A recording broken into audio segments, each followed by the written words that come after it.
Well, breaking news coming in this afternoon. ANC national spokesperson Zizi Kodwa says Jackson Mthembu's outburst is an act of ill discipline.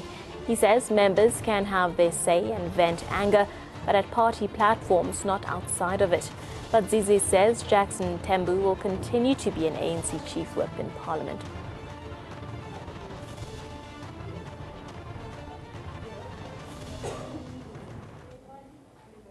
That President Zuma is using state resources to fight his political enemies. In this case, Gordon was the one. What is your comment to this? No, it's quite unfortunate. This is just mischievous. Whenever in the ANC we are faced with challenges, whether you're talking about President Mbeki, President Mandela, the first person to be alleged is always the president. It comes with a position. And I think President Zuma was going to be accused as long as he's the president of the ANC. And anybody who comes after him, any accusation, even if they've got no substance, people will say the president of the ANC. So it's unfortunate sometimes when it's made by people within the ANC, that accusation, because nobody has presented any evidence. And it is because we disagree so much about these other issues within the public discourse. So it's very easy for anybody to make a very wild allegation without any substantive evidence. And it's unfortunate that we are where we are. But of course, these allegations will now be tested in a court of law. And then in terms of the NEC, in the past they've spoken out about factionalism. Are we seeing this? Can this actually be a result of the factionalism within the party? No. What you see is in fact partly an element of ill discipline, because in the organization we have been calling on all members, in particular the leaders. There is adequate platforms internally in the organization for people to ventilate and express their personal views. What sometimes we do find very unfortunate and regrettable is when people express their views outside of structures. It doesn't help. Even if people feel strong much about their personal views, you must persuade your peers in the ANC, within the structures of the ANC, so that your view at the end of the day can emerge. You can't persuade us through the media. You can't persuade us through public platforms in the ANC. You can't convince us. You must persuade us politically, internally in the organization. Okay, and then Zuma is likely to face a no-confidence debate in Parliament in the next few weeks. How will Mthembu lead the caucus in this if he clearly believes that the ANC leadership, including himself, have failed? No, the issue in Parliament is not about one leader. We've got a very strong, I think, comrades, MPs of the ANC who understand the mandate of the ANC. The so-called vote of no confidence is a publicity stunt. It's been there before. It's very frivolous. It's been made just to hog headlines. The fact that for it to succeed, they rely on the ANC, they appeal on the ANC MP's conscience. Why can't they do it on their own? Why do you want another structure to help you for your narrow political agenda? So these two will not survive this frivolous motion. And then in terms of his capacity as chief whip of the ANC internally, more specifically in Parliament, does this put him in an awkward position in order of leadership? No. We're a democratic organization. We don't, on the basis of people, express their views.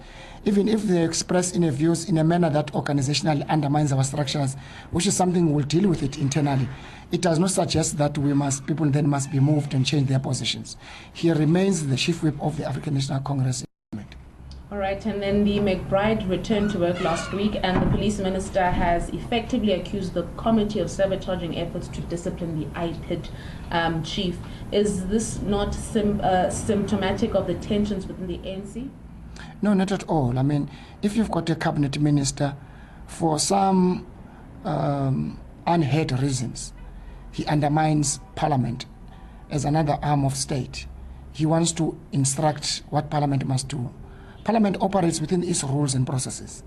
Cabinet ministers are accountable to Parliament. They have no right to impose on what must happen in Parliament. If for some reason he missed deadlines as outlined by the court, you can't expect Parliament to rescue him.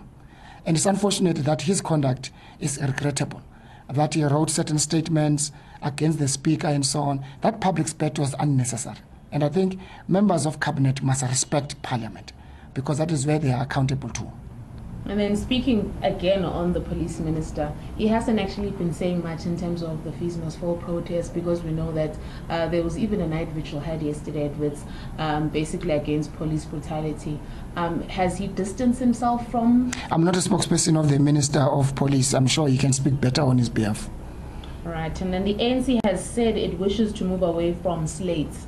How will this aid unity within the party?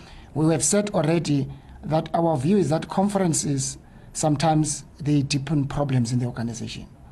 They breed a lot of factionalism and groupings in the organization. And we've got to find a way where possibly we could find, in dealing with slates, we could find a way in which we could have a conference that is less contested without undermining the internal democracy of the ANC as an important principle.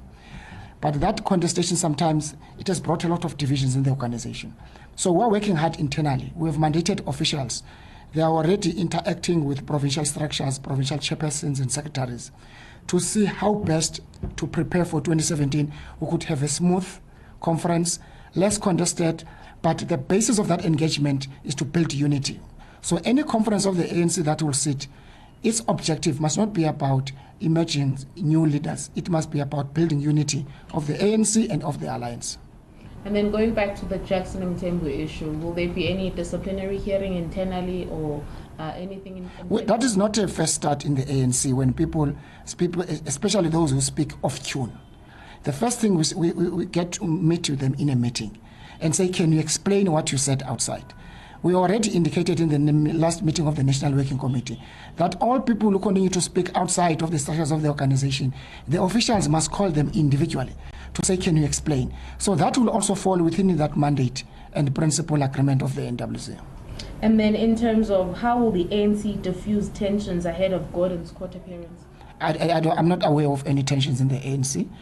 The Comrade PG enjoys full support and confidence of the leadership of the ANC, including the membership of the ANC.